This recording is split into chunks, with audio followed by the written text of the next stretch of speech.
So this is my friend Mr. Lemieux's house, but his road is built on top of an esker. And you can see that this road runs up here on the high ground, and you notice how it goes downhill, and then down below there's a swamp. And if we look at the other side of the street, you notice it kind of runs downhill and loses elevation. So this big long road is built on this high piece of ground, and it's a long ridge, if you will, and it runs perfectly north and south. It's about 11 o'clock in the morning, and if you look at my shadow on the ground, my head is pointed pretty close along the roadway, so that's going to be north, right? The sun would rise over here in the east. It's going to go through the southern sky. It's up here.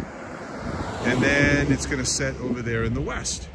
So the road, that's south, and that's almost perfectly due north. And the way an esker gets formed is when the glacier receded 12 to 13,000 years ago.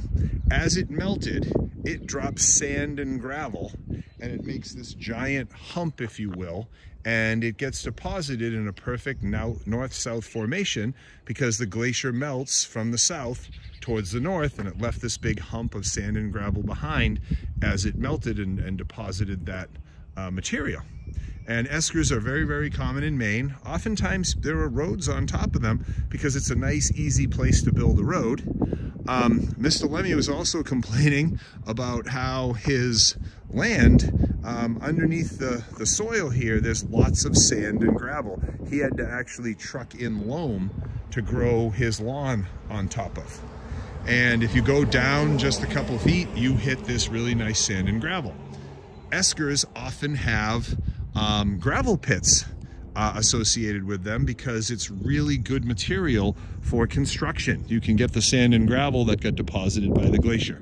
So if you can imagine 12,000 years ago, there were no trees, this was completely covered in ice, there was a glacier here, and as the glacier melted, it receded back along the top of this hill, following where the road is today, and it dropped this big mound of sand and gravel.